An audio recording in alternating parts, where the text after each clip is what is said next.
Welcome to the Movie Overload podcast, where we go through the history of cinema from a trip to the moon to Parasite and everything in between, except for Woody Allen and those like him. You just don't need that guy. No. That's my point. Heck that man. Yeah. Yeah. I should say fuck. Okay, and now that the obligatory fuck has been said, my name is Aiden.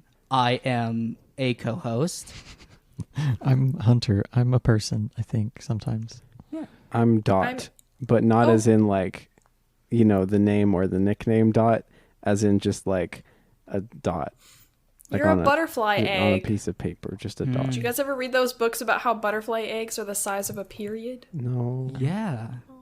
Maybe. I'm going to call you butterfly egg. That is not as catchy. Dot. I'm Anna. I am... True. Anna. You think, therefore you I are. was going to say, I am a woman. Do you guys watch Gravity Falls? Yeah. I might be a duchess, but I'm I'm also a woman. That's I love me. that bit. Yeah. You had your chance at the cotillion. You... I say that one. Oh, the joys of gender relations. And Let's talk about that. Italy. Hello, Frederico Fellini. That it really How does. are you today? Can This we is can the we most just Italian recall thing back, I've ever seen. Aiden? I think it was you that said that he gave you some vibes, and I was the only person who had seen this movie at the time, and I was like, just you wait. This whole movie is like one long wet dream. Yep. I don't know how to feel exactly. This movie dances, and it's very fun to watch. The camera moves like butter on hot glass. Oh my gosh, the cinematography is amazing. The score is so good. Just an eclectic collection of classics and, at the time, pop numbers. And like much of the French New Wave, the film was shot without sound, and apparently Fellini on his sets played music, and the actors would step in time with song as they moved through their choreographed movements. Everything in this is dubbed, which Very obviously too. at points you're like, Yeah. yeah. But also, who cares? And I feel like sometimes it even adds to it. Like the very dreamlike, weird, bouncing back and forth. It kind of adds to the fact that this is all kind of a fever dream for him. Not like the whole thing is a fever dream, but just his state of mind and being in this not quite depression, but not quite fully presentness. Not only is his actual idea for a film that he's sort of maybe half-heartedly kind of almost sort of trying to make / not make. He's not only is that definitely not totally trying off to the make rails, that movie. but the audio itself isn't even on the rails. Nothing is going right. He's making a movie possibly out of obligation, but definitely not out of passion, which Can we add an extra fuck into this podcast? Is it all right if I say okay. Wait, can I say one too? Yeah, you're so welcome. We'll go in. But I have to get going. Yeah. I only say it in the context of a good rant. So. Yeah, well, we'll get there. But first, I want to say, fuck Woody Allen. We all know that. But also, fuck Guido. I hate him so much. Yeah. I really, really hate him so much. Not a great guy. It doesn't matter the context in which I think I would watch this. Which, by the way, I think I've decided I probably don't want to watch this movie again. I'll start with that. Yeah. I gave it a decent rating on Letterboxd. It's a really well-made movie, and also I fucking hate the character so much, and I fucking hate everything that happens so much, and I don't want to watch it ever again. And it's weird because I like a lot of movies with very unlikable characters, but nothing has just been oh, I have a massive distaste for this in the same way. Well, that's part of the thing, because I spent the entire movie trying to figure out how sympathetic is our protagonist supposed to be, because it's hard to analyze movies, especially ones that are not as narratively driven, narratively centric, that are more like this movie, less action, more stuff happens and means things to the characters. But you get a vibe. Sometimes you just watch a movie and you get a vibe where you're like, I think that someone wants me to like this person, and I resent the fact that they think this person is worth liking. Or like worth our sympathy. Yeah. Because I don't feel any sympathy. I'm just like, fuck you. No. Like, just, no. Have your career fall apart. Have your marriage fall apart. Have everything fall apart. And then, like, go get a small little boat and row yourself out into the middle of the ocean and die. Yeah, it doesn't really give you anything positive to, like, latch on. There's nothing there. Like, there's no hope. Actually, I feel like I do want to. So I have kind of a rant. Oh, sorry, but Hunter, I think you also have a rant. I don't. I was just kind of saying words to go on that path, but I would love to hear what you have to say. Okay, thank you. Because I was just going to say what you said about not having something positive to latch onto. Sorry. No, dude. Because I think that this movie is trying to make something positive. And I'm sitting in a swivelly chair today, and I already kind of fidget when I talk, so this is going to be really fun. Because this movie, I've had a quote from this movie that lives rent-free in my mind, and it's, "We're smothered by words and images and sounds that have no right to exist. They come from the void and they go back into the void."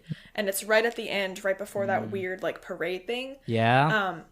Which, if that is the purpose of the movie, I'm like, yeah, like, that is the artist's dilemma. How do I make something that's already been made or doesn't have a right to exist?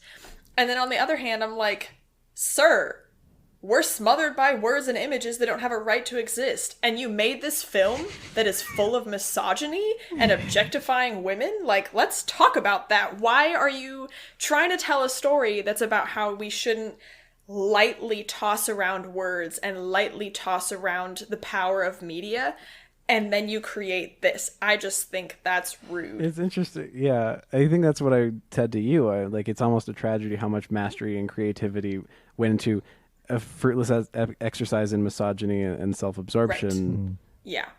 Which, the other thing, the one guy read the quote in the scene where they're going through the screenplays, and he was like, people who live by their own self-absorption choke by their own self-absorption, or something like that. And I was like, wow, that's a very pointed comment, sir. But I think But where's the line? Like, between where is that Guido and where is that just Fellini? Which I guess is kind of what you're saying. Well, yeah, lines like that point to the fact that it might be an exercise in misogyny on the part of, not misogyny, narcissism, definitely misogyny, but narcissism on the part of the director. But whether or not, like, is he seeing that with scorn, and is he trying to be self-critical? Or, like, because a big thing with this is coming off of the neorealism movement. Fellini started off in neorealism and then moved away into this more abstract sort of art form with elements of neorealism kind of clinging on there in the background before he eventually just drops them and goes off and makes utter nonsense for years. The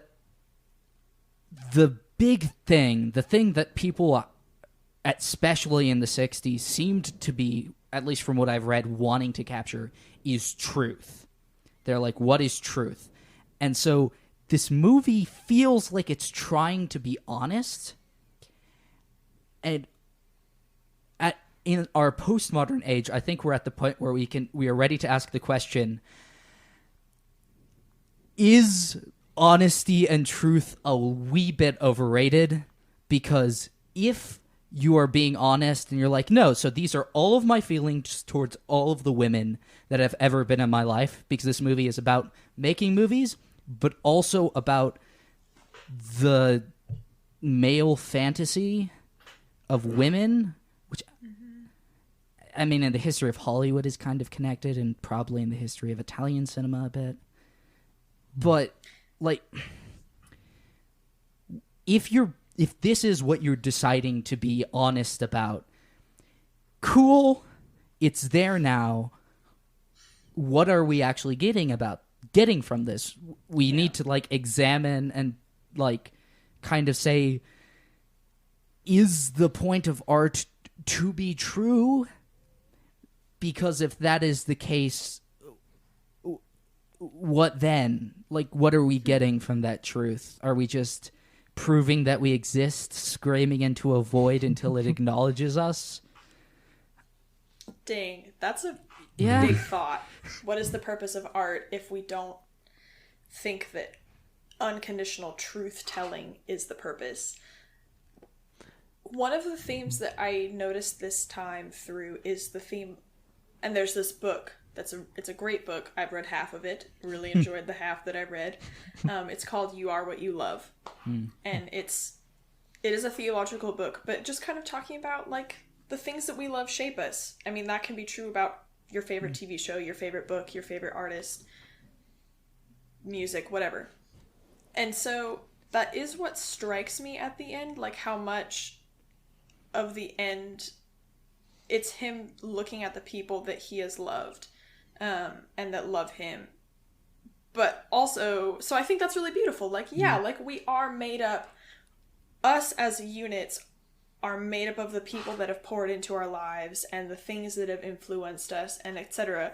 I just think it's kind of sad that this movie specifically focuses on the sexual influences. Like, there's so many other people that he could have included, but it's entirely focused on the women, which, I mean, we can talk about the male gaze in art, and I don't know, I just think there was so much more that this story could have been, talking about writer's block or director's block, and talking about how the people that we let impact us. And I just think it's a bummer that this is a movie about women. Yeah, the like other I thing that I think is a bummer. Go ahead. Sorry. I was just gonna say, this was my second time watching it. And the first time I watched it, I was uncomfortable, but I couldn't quite identify why.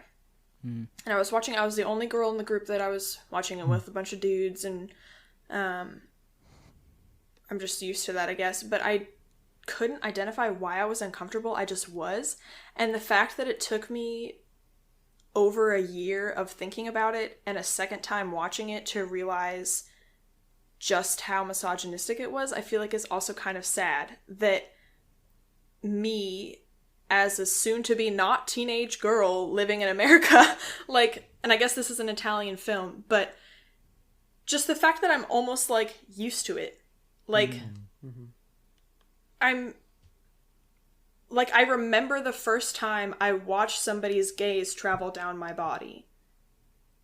And, I don't know, just, that's kind of sad, I guess, that it took me that long to catch up to why I didn't like this movie, and that he wasted his opportunity to share really true meditations and thoughts about words and information and loving things, and just turn it into sexual fantasies. Yeah, I'm just so fucking, like, gaslit over that all the time, of like, this is what's normal. And then, I don't know, being out of that, I feel like, being in more feminist spaces, and then going back to something like this is just like a fresh wound, kind of. Like, I don't know. Merely a flesh wound. Yeah. I know you said fresh, but I heard flesh. Flesh. All that flesh all over the place. Watch that movie later. Is this a midlife crisis movie, though? Yeah. It's like... that's sort of the focus of the movie, more so than I guess the way that it is shot is talking in the cinematic way about movie making, and the narcissism of the character is like the narcissism of a director or a filmmaker who is trying to find an expression that seems true to them, and it's because it has to mimic something in their real life. There's that whole casting scene where they're all sit. That was a really striking scene because it comes right after that dream sequence, and they're sitting in the theater. Did it come that right after this sequence where he imagines that all of the women he has ever known in his life are in a harem, and then he whips them? Yeah, well, when they turn 26, they have to go upstairs. Yeah. And then, see, he's 43. I'm just going to put that out there. Well, and they point that out. They point that out. That's the thing, where the movie seems to kind of hate Guido, but also the movie is just Guido's indulgence. Right. Like, it feels like this weird kind of back and forth when I'm trying to like read into whatever Fellini, what's going on with him, is sort of this like, ooh, I'm going to comment on this thing because it's true, but almost without the like recognition of like actual any real shit. Like, he doesn't want to make a statement. Like, he's not making any statement. He's just presenting Guido, which is really, to an extent, him. You get the sense like there's this like, this is my lack of impulse control, is that this is the thing that I'm writing about because I'm putting truth on the screen, and it's developed, and it, you know, it flows, and it's magnificent in all of this way, and it's also shitty, but also fuck it, I don't care, and I'm also not gonna think about it. Like, I don't know. It feels like there is, to an extent, that lack of self-awareness or a lack of wanting to be self-aware about it. Like just removing I think the movie is self-aware. Entirely. I think the movie has some awareness of what it is in itself. But it doesn't critique it. It doesn't really... Well, so in that scene, in Roger Ebert's breakdown of the movie, he loved the movie, and he was talking about another film critic who had discussed it, and it's like, Fellini has fallen and no longer focuses on ideas but images. Robert Ebert is like, yes, that is great. That is exactly why this movie is good, which is kind of why it's beautiful looking movie. It's hard to talk about the movie because what self-awareness the movie might have is in the images. In that scene where he's sitting in the room looking at screen tests for actresses to play the women in his life, and they are there in the theater watching themselves be performed, watching his versions of them being performed on the screen. And his poor wife. I know. Like, this movie, I really would like it to be my first time I say fuck on this podcast is about this movie. But it's a joke. That's it's gonna lead into joke. Ironic. Okay. No, but I feel like I can't because I'm just too sad about it. I can't get fucking angry about it because I'm just sad. Yeah, that's kind of what I felt like. I couldn't muster, like, there's definitely some films that I think are celebrated a lot that like really piss me off. Bruh, Fight Club, just you wait. Oh, Sorry, man, I shouldn't excited clap right for by that. the mic. But like Drive is another one for me. Like, I have lots of people defend that movie and lots of people love that movie, and I generally don't see any hate about that movie, and I fucking get so mad at that movie for its misogyny and weird shit. However, in this movie, I wasn't given the option to feel mad at it.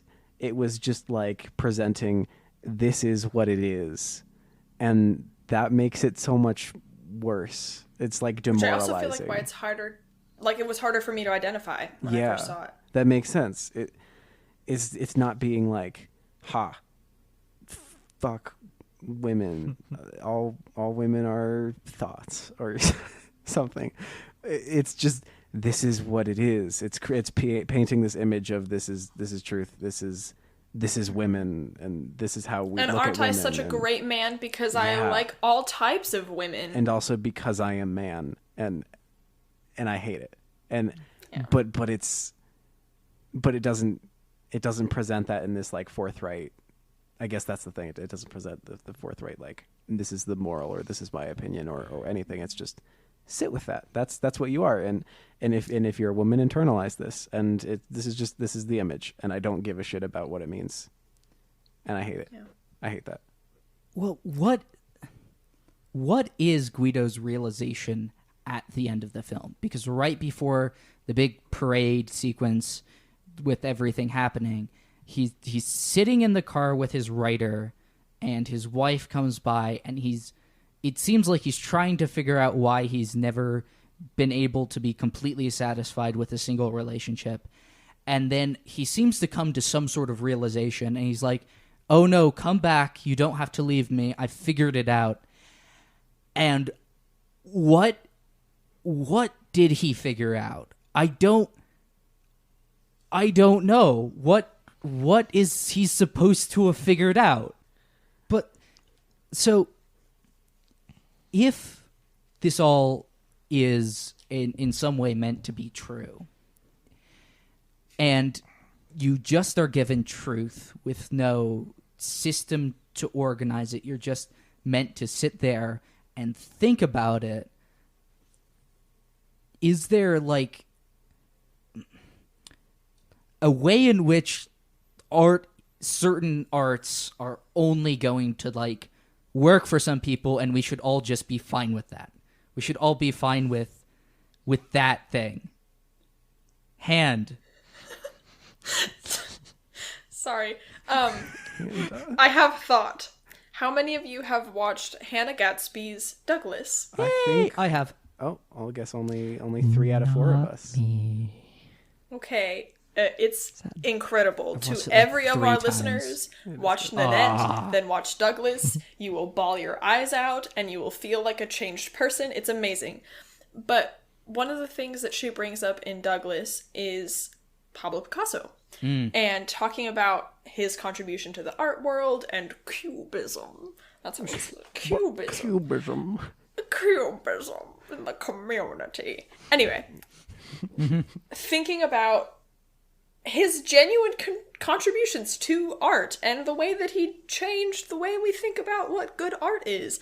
But also, what a dick. Like, he was a terrible person. So she's like, we need to separate the art from the artist. And she goes, no. That's bullshit. Like, no. Cubism isn't worth this. And just kind of like, who cares about cubism when this terrible person is doing terrible things and not being punished for it because he's Pablo Picasso? And I think that's kind of a similar thing about this film, where it kind of talks about truth. And like you've been saying, Aiden, and kind of like, what is the point of art with and without truth and with too much truth? And it's a really interesting discussion. And I like where you're going with it. I just wish that it wasn't this movie that was bringing it up. Yeah, like part of me thinks that the response to 8.5 that I want to have is ignoring the fact that it is well made and well constructed, and just turn your back on it. Just this almost like the scene in 12 Angry Men, which I will reference forever, where everybody gets up from the table, and that's the response that I feel like this movie deserves. Is like, I don't give a shit how much you're wanting me to sit with the image, and what, like, fuck you. Like, that's my thought. I'm really glad to be having fine this throwing it out. conversation. Well, Me too. the reason why I am reacting slightly differently is because I went through this movie hating Guido, and I think the movie still works if the audience responds in antagonistically to the art in this case. I think that response might have value in it in certain circumstances. Now, this is the sort of piece of art that could legitimately, like, cause someone, like, a sort of discomfort and, like, if you get what I'm saying. Like, it's kind of dangerous material that can hurt people. Right? Like the misogynistic elements, the disregard, the way that you can go into this film, like you can go into a film like Fight Club, and you can take away very harmful things if you go into the film with those harmful things in there somewhere. You know? I wonder, like, all of the people who defend Fight Club defend it on the grounds that it is satire, which I know that it is satire. And I don't know, I don't necessarily think that makes it better, but I guess the people who understand that it's satire, I tend to respect a little bit more than the people I've talked to who don't understand that it's satire. Yeah. And I wonder, are you suggesting, Aiden, that we should view this movie as satire, which arguably would make it better? So, as with satire, as with a lot of art, it is caked in layers of ambiguity and this sort of opaqueness where you can't quite parse it. And that is just a blade that can do a lot of damage one way or the other. Because it is not saying what it thinks overtly on its sleeve, it can be read as almost anything. It is a, like, ink blot test. You look into it and you see what the void has for you. You read into it what you see in yourself. And I think that most really good pieces of art have some level of that quality. That's what allows us to connect to them, because we see bits of ourselves and our experience in them. But especially with, like, certain topics and certain mindsets with older films and older pieces of art that have a very a cultural mindset that sees certain people as not having as fully a valid thought or as fully a valid existence. Can we talk about that one actress that the mind reader was like, let me read your mind, and the producer was like, don't bother, there's nothing up there, and she's like eating her ice cream? Yeah. Sorry, I interrupted you. Go ahead. Yeah. Please. Well, no. So, and that's part of the issue, because you can either read that as a critique of men dismissing women as just being thoughtless and never considering that they might have a thought to be able to be read, or you might see it as being face value, as being the word of the author, as being a thought forced upon you against your will that you are now being forced to consider. And in some ways, that's like, I don't know, that's a bit interesting. That's a bit interesting, trying to puzzle that out and trying to figure it out. And I think you can go into this movie with a lot of different things and come out of this movie with a lot of different things. After you brought up your thing last week about, like, there's one scene that stuck in my head, I went through the movie and I saw a number of scenes you could be referring to. I'm pretty sure you were talking about the harem scene, but I'm honestly not that's sure. the scene that made me uncomfortable the first time, and to be completely honest, I was short on time and I skipped the entire thing this time. Yeah. That's fair. Yeah, I wouldn't. I don't want to watch this movie again. So I get that. I'm sorry you've been subjected to it twice, but Oh. I guess that's my thought is like, yeah, sometimes the art can be provoking, and sometimes the ambiguity of it is it's a positive and a negative thing and whatever. But I also kind of want to say fuck it. Like I think that there's again maybe a difference between something like this and something like I don't know. The thing that came to my head was The Last Temptation of Christ, which is a movie that makes a lot of people mad, like a lot of people.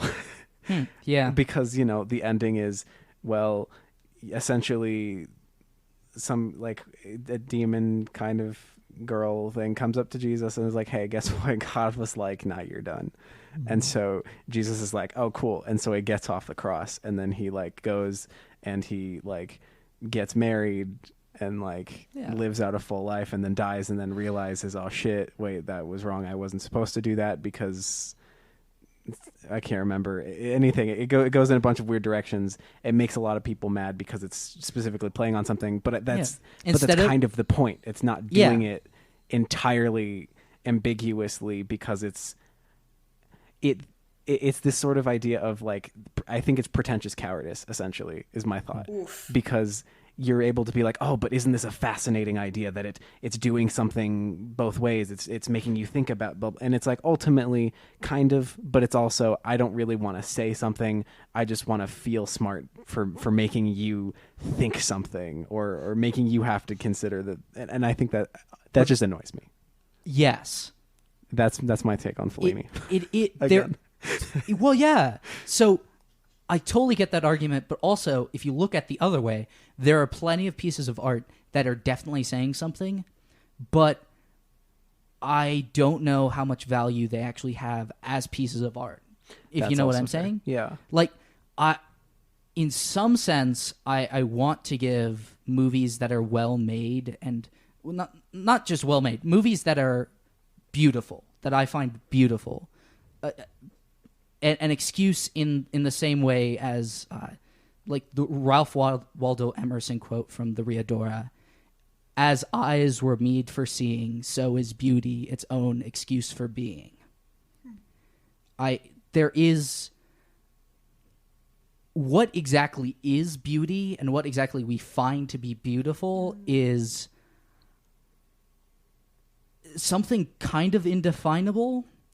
And there is no other way to ingest it or appreciate it or acknowledge it other than to acknowledge it as what it is and do with that something or nothing, whatever it inspires in you. So that's a really interesting, and I'm tearing up actually right now. Thinking about beauty and thinking about how objective it is and how if I were to cobble together clips of this film that didn't have any women in them, like they're just beautiful scenes. This movie is beautiful. It is well shot and the music is really nice and it's so smooth and creamy and lovely. And maybe that's also why it hurts, is that I really want to be able to tell my friends, watch this movie, it's so beautiful, the black and white just flows super well, but I can't because it's hurtful. Like it hurts me and it hurts other women. And I guess that just kind of brings up to me how hard it is to define beauty and how our standards change. And how, as much as we'd like to say that we don't care about physical appearance, I'm thinking about Cyrano de Bergerac again. And in the end, Roxanne is like, I don't care about your physical appearance. This man has written these beautiful poems and these beautiful letters, and he's bared his soul to me, and I love him, and I don't care what he looks like. But the only reason she took notice of him in the first place is because he was beautiful. And it's... I don't know, like we watch this movie because it's beautiful, and people keep watching this movie because it's beautiful. But if you look past the beauty and find garbage, well, that doesn't feel good. And if it looks like garbage, but there's beauty inside, then what is beauty? Well, I think that's the thing is they're like, okay, I'm sorry, I don't mean to like step on the pondering moment that requires. Step on The it. pondering moment. Go on, say what you have to say. But I think this is maybe where a little bit more of a theological concept kind of comes in, is the idea of transcendentals, right? They're like the four things. There's goodness, truth, beauty, and being, and something that's kind of truly whole or truly any of those things kind of incorporates all of them. And so that's why this movie gets the response that it does, I think, out of us, is that it's got beauty, but there's nothing good, like, and maybe there's some truth, but without the good, does any of it matter? Quote unquote, no. Anything that I truly love that's beautiful, and I think probably most of us feel the same way. Any movie we could think of, we could probably say has those aspects, right? At the very least, being is hard to define in terms of a piece of art, maybe, but goodness, truth, and beauty kind of linked, right? I mean, Francis is a weird example. Lady Bird is a weird example, but Lady Bird, I guess we'll go with, because it's a movie that kind of hurts. And why does it hurt? Because it's true. Like, a lot of us have experienced a lot of things that are in Lady Bird. And it's beautiful. Obviously, the cinematography is gorgeous. The performances, everything about the structure of the movie, it flows. It has a certain sense to it, and that's beautiful.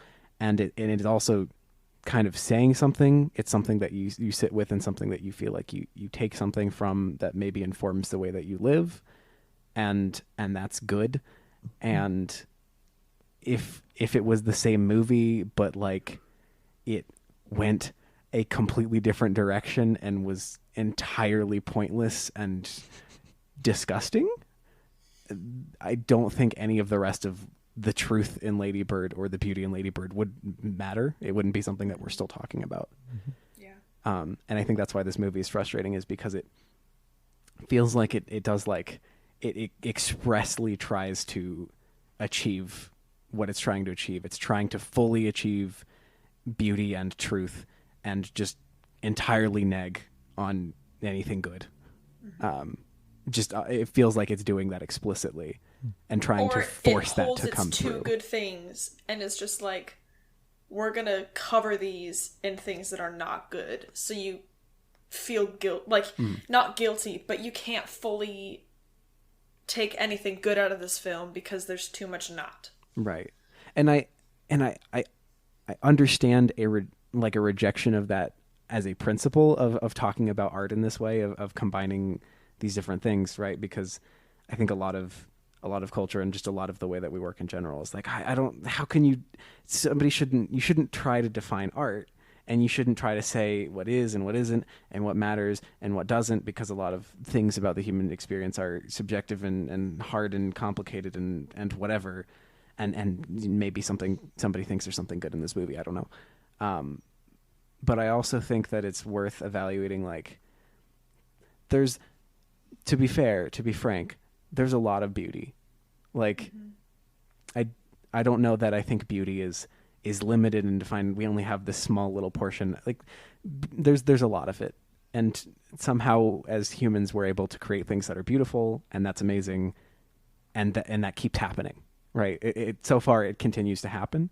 And so do we need the one thing here that is beautiful that is also disgusting? Like, do we need that when there's so much else? Yeah. Like, I think, and this is weird, maybe, because I don't like rejecting anything. Like, I have this weird conservationist, whatever. I want everything to be seen and heard and felt, even when it's uncomfortable, whatever. But ultimately, do we need this one bit of beauty, or can we afford to turn our backs on it because fuck it, it's a misogynist mess. And I feel like we can. For me personally, I feel like I can afford to turn my back on this movie. Like I can afford to turn my back on Drive. It's not taking anything out of me. I'm able to sleep better at night, not thinking about this movie than thinking about it. And ultimately, I can find things that I think are a lot more beautiful. Maybe the cinematography in Francis Ha isn't quite as smooth and perfect, but fuck it. It's like changed my life in certain ways. And the only way that this movie does that for me is demoralize me and make me feel like garbage. Like that's what that movie does. Yeah. So do we need it? Anyway, it's the line from her. And while I'm here, Oh, yeah. I want to allow myself joy. So fuck it. That's my bit. Thank you. Thank you for coming to my TED Talk. I'm gonna cry again. No. Well, I for one think that I definitely think the personal like relationship everyone has to films is honestly the most important part of the film for the individual person. And as a culture, fuck it, who cares what it means to culture at large? Culture is just a bunch of people anyway. I think that I got something out of this movie paired with that quote that Anna wound up sending over the group text, which I can read it. it's a haunting quote. Yeah.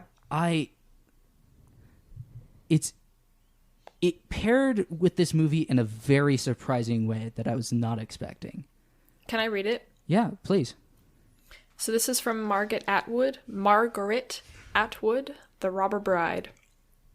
Male fantasies. Is everything run by male fantasies? Up on a pedestal or down on your knees, it's all male fantasy. That you're strong enough to take what they dish out, or else too weak to do anything about it. Even pretending you aren't catering to male fantasies is a male fantasy. Pretending you're unseen, pretending you have a life of your own, that you can wash your feet and comb your hair, unconscious of the ever-present watcher peering through the keyhole in your own head, if nowhere else. You are a woman with a man inside, watching a woman. Like, You are your own. that's player. me! Yeah. And, I mean, yeah, I definitely, and Aiden, you're about to say something too, but I definitely have a man inside of me that's watching me. Yeah, there's an aspect to that whole sentiment about how we conceive ourselves and how we think about ourselves and how the performance of ourselves is so fundamentally informed by who we think our audience is. And this is a movie about a man watching women, and a movie about a man thinking about and trying to recreate women. A film about a man who sort of creates a woman. There's the woman in white, the beautiful woman that, Symbol of purity. as he describes at the end, he sees her and he knows that she will save him, but he rejects her. And ultimately, though the movie is about women, finger quotes there, it is about how a man is informed by women, or how he sees himself through women. He doesn't see them. Ultimately, that's the point. He doesn't see them. That's why all of his relationships with women fail. He doesn't see them. He just sees a mirror of all of the things he wants, all of the things he needs, all of the things he doesn't have and desperately desires. And honestly, it's really garbage, because in this situation, in this scenario, essentially the women aren't there. You know? I mean, I have two things. First of all, Cleo from 5 to 7, gorgeous movie. Smooth black and white. And it is, you mentioned, Aiden, at one point, how we act based on who's watching us. And I mean, you watch Cleo change her behavior based on who's watching her. So shout out to that movie for being amazing. Yeah. My other thought is thinking about the effects of the porn industry, honestly, on our relationships and the way that we view people as items or as commodities or something that you can use and abuse and turn your back on the next day. And it makes me think of a song from Octet by Dave Malloy. It's called Solo. And if you want to put it in the description, or if you, I guess, just want to listen to it on your own time, it is about that. And it's about two characters who can't find connection. The whole musical is about phone addiction in various forms and how phones have kind of taken away our ability to really connect with people. And this song is specifically about sexual connection. And just thinking about how once you start objectifying women or men, once you've started objectifying people, that makes it harder. I'm not going to say impossible, but it makes it harder to have a real connection with them in real life. And that's one of the things the song kind of teases out, is the fact that because it's become so easy to access any fantasy that you could possibly want, it makes it unsafe to connect with a real person, if that makes sense. This thought only half connects. Just, I guess, thinking again about the reach of, I don't know, thinking again about male fantasies, and I guess just like, I don't feel safe I'm somebody that I feel safe most of the time, but I do, especially when I think about relationships. You know, I'm single now, but if I were to find somebody, and just knowing that this film is true in many ways, I'm just like, dang, that sucks.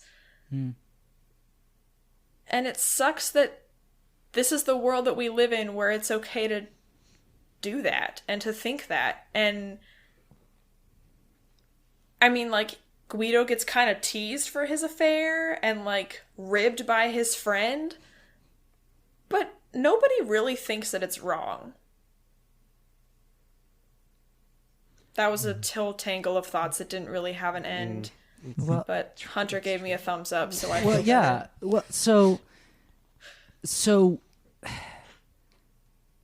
we talk about, a lot of people talk about wanting sex or wanting a relationship, but if you have those concepts outside of an actual connection with a person, if you see those concepts or those ideas as separate from an individual, you aren't going to be able to satisfy your desire for that thing, because it is not driven by, you know, the person that you're having the relationship with or the sexual relationship with. I mean, that's exactly what Louisa, when she comes to the hotel room and Guido's like looking at her and they're kind of like talking, and she's like, what do you want from me? Like, why am I here? And he doesn't answer, and they go to bed. And I wrote in my notes, he's already finding sexual satisfaction in lots of other people. In his own imagination, in, I can't remember the gal's name. I don't even think we even really know her name. Miss Oliver, I think. And so it is, like, in his fantasy, she's the one that cooks and cleans in his harem. But it is, like you were saying, like, if you're getting all of these satisfactions away from an actual person, what's the point of having a person?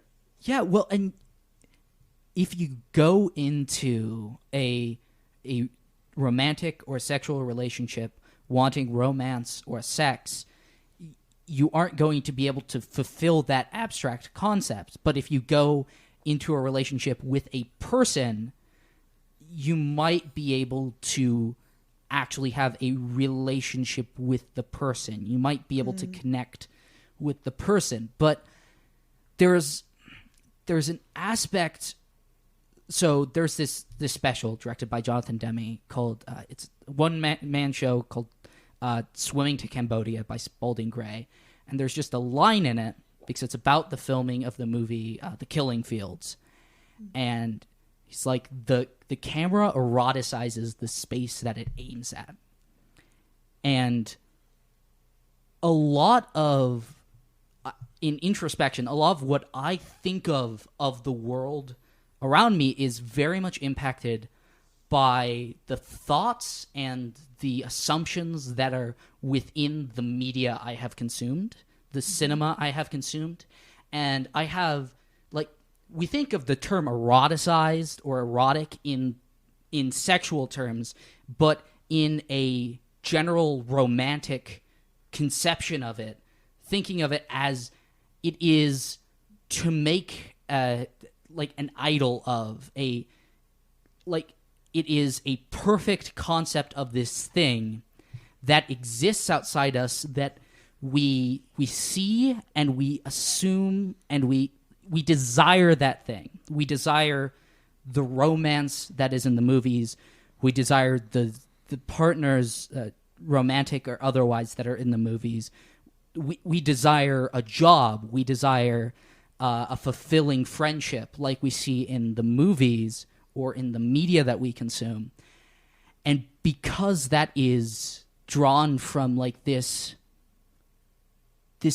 almost fundamentally eroticized medium, this medium that produces and sells fancy shiny gold toys that we're meant to enjoy and look at and find pleasure from consuming, it's fundamentally unobtainable, and it just can lead us into misery. It's led me into misery a wee bit, not gonna lie.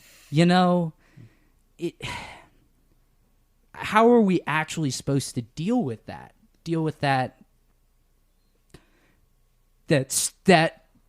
That desire that we have had created for us that can never be fulfilled.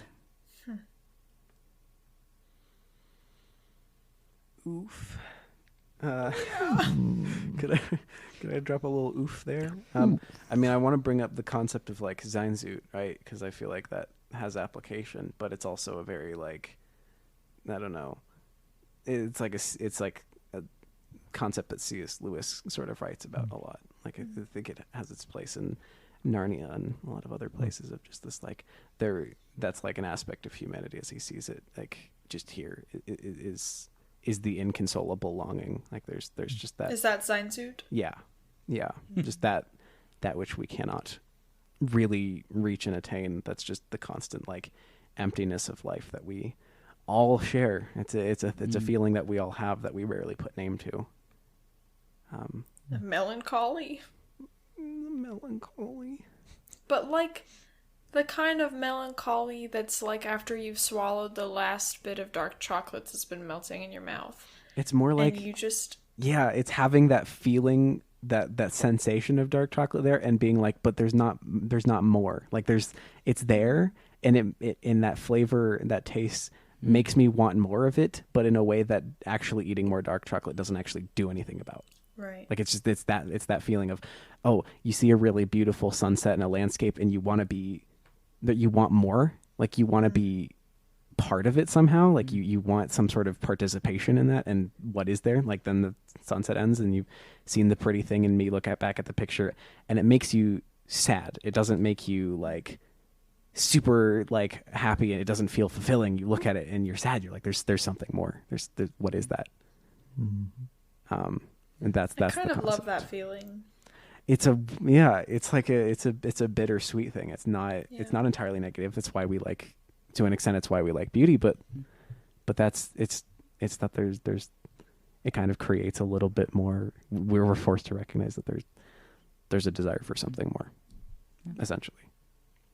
I don't know if that felt like it had like full application, but it felt like that. That came off of what Everything you're saying. we have, are, and will be is ephemeral and dies as soon as it is born. That's why the movie Her does a lot for me, is because it's just beautiful and true and everything and all the way through. And I look at it and everything about it intensifies it just intensifies it by a million. I mean, I also wonder, thinking about C.S. Lewis, and faith is something that is really important to me, and I think is a foundation of who I am, and that's just me. But I feel like in some ways that is the space that, not the space that I keep God in, right? But that is the space that he fills in me. Is that melancholy longing, seeing that the world is finite and I will never experience that sunset again. And I'll never be able to smell that one specific smell again as much as I loved it, and as much as I can plant that same flower everywhere, I'll never have that again. And in some ways, to me, God inhabits that space of loss. And I guess this is where existentialism comes in, and I've been thinking a lot about the line between agnosticism and faith in a God, a specific God. And for me, that's kind of where the line gets close, is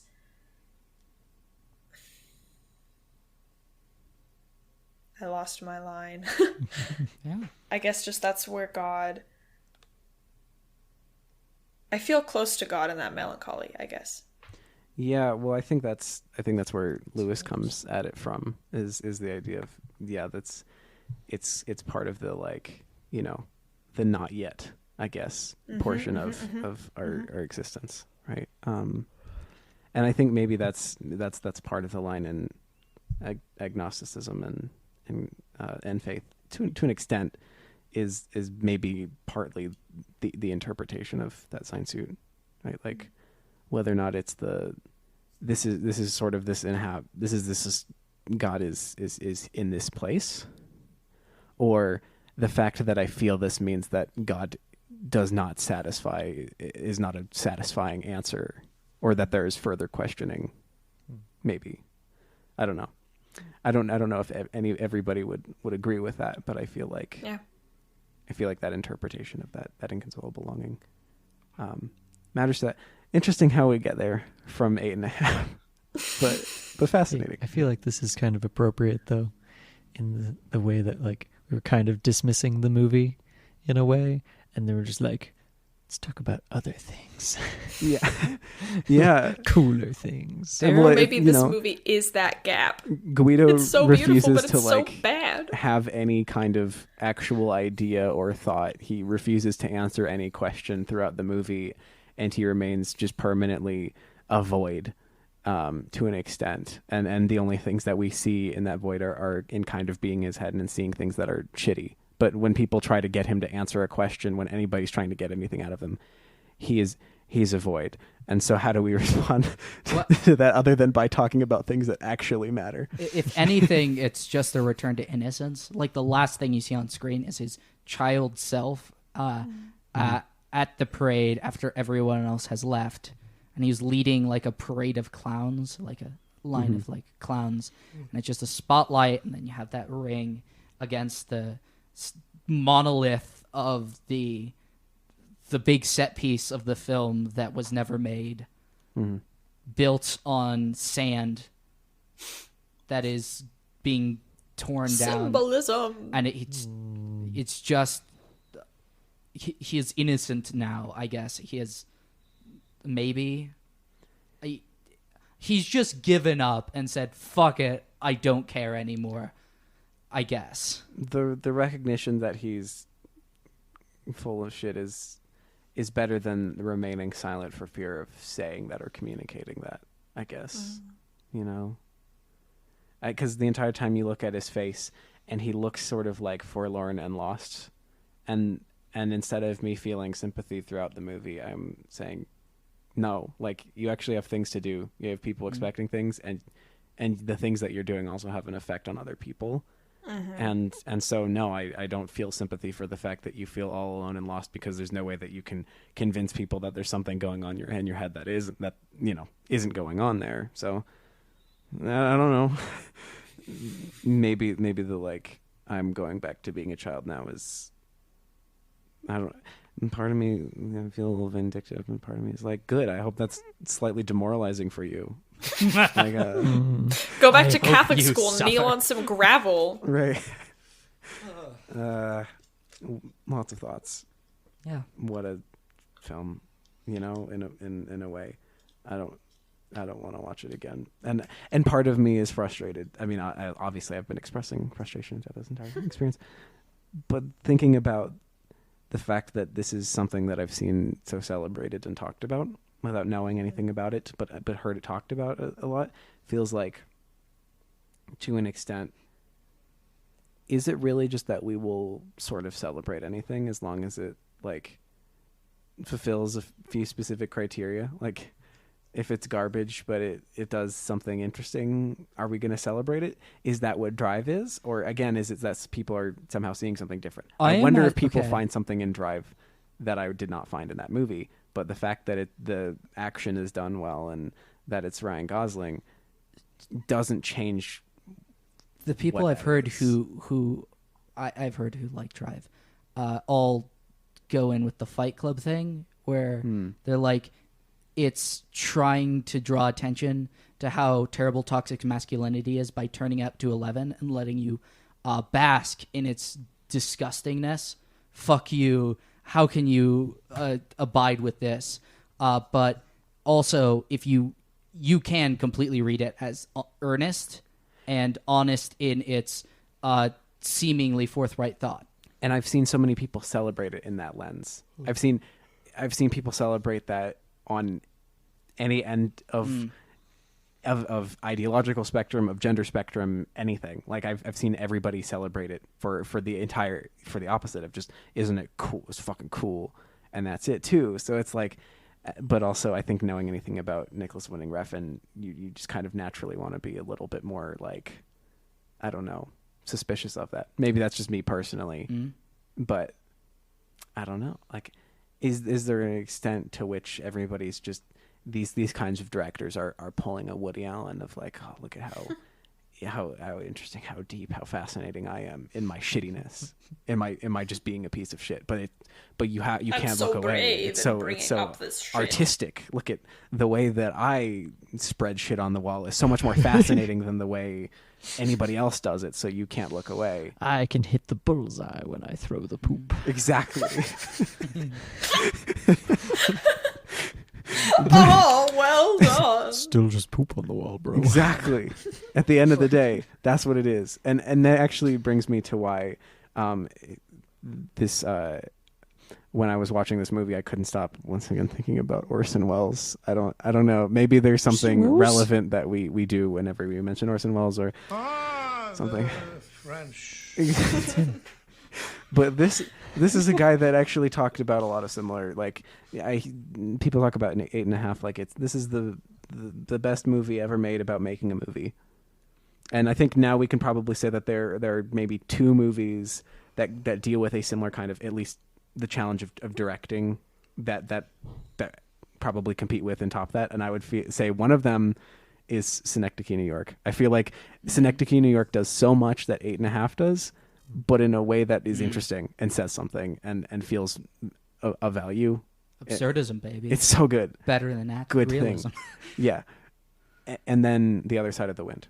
Like the other Side of the Wind is a movie that's very hard to explain because it feels like it's a documentary because it's presented as a documentary and it's in all these different places. It's late career Orson Welles, so it's just all over the place and super cool and the kind of thing that nobody else does. But in a weird way, that means it's flitting around this director who doesn't have a clue of what his next movie is going to be, and he's very celebrated, but he doesn't really know what's happening, or he, I guess, in the differences in The Other Side of the Wind, he has a little bit more of a sense, but it doesn't make any sense, and he can't quite explain it. But that's also what Orson Welles was doing, and so he's also got this weird autobiographical lens to him, trying to talk about making movies and failing and arguably kind of becoming a wash up, and he deals with all of those things, and even the weird maybe like misogyny and of Hollywood and all of this garbage, right? Because there's a bit where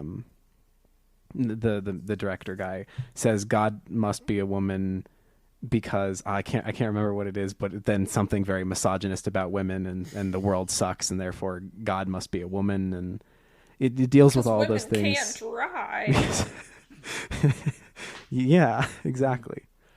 I feel like it covers all of those things, but does so in a way that matters. And then also there's the Magnificent Ambersons, which has an extremely unlikable main character who you just don't root for or care about, and you kind of feel like good fuck him when bad things happen and whatever, but in a way that still feels like the movie's saying something and that you can care about.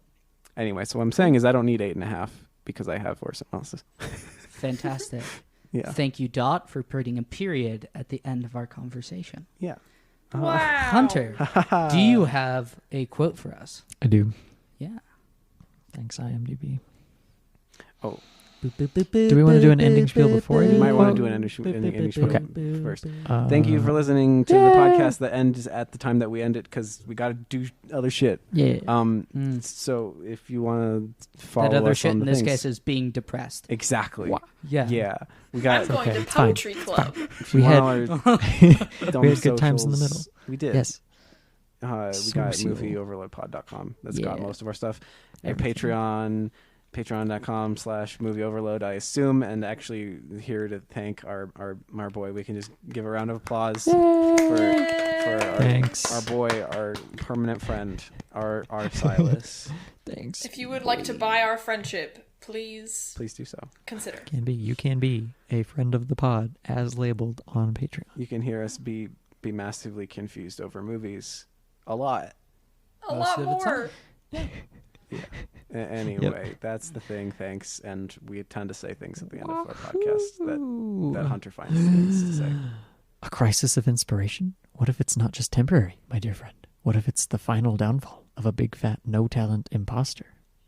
Fellini himself. Maybe it was. Wow. Bye. Also, wait, my not bye. alternate quote is scoop. Scoop! And then the The weird, suspender like- slap. Yeah, the weird like Yeah. onomatopoeia that they kept using was funny. Mhm. That's it. Okay, now I'm done. Bye. Cool. See ya. Thanks for watching. Bye!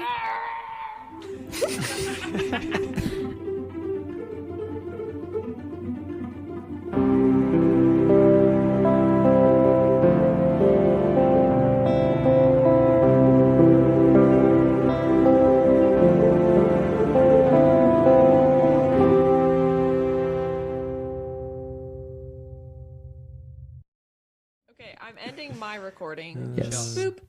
Have fun at your country club? Is that where you're going? You said What? country club. Country club? I saw Aiden check his text, so I figured you must have said something, Yeah. but that's all I knew, and I couldn't see. No, during anything the that you were- ending when I said we're all going to be depressed, and I heard something from you, and all Poetry club. Poetry. Oh my gosh. I'm like, You really wow. think I'm going to spend time at a country club, Aiden? You strike me as pretty bougie, but I am a bit skeptical about that. Oh. Thank Anna you, I guess. Bougie? But also, Sophisticated and refined, a thinker of the philosophical, and a speaker of the linguistical. thank you. Rider I of had a tea garden barrels. before a country club. Anything. Why would I spend the time at a country club? I mean, you know what Hannah Gatsby says about golfers, which I will never repeat in polite company, but I can. Oh wait, I want to hear it, please. Yep. I'm not going to You've say seen it? I don't remember though. She She's thinks about Australian. You know what she said about golf. Did she golfers. say Know what cunt? says. She said that Yeah. about golf. Yeah, of course. Nice. Did she say I'm not here to fuck spiders? That's something they say. No. It's my favorite fact about Australia. Sorry. Is that means I'm not messing around. You're not here to fuck That's great. spiders. I'm not here to fuck spiders, mate.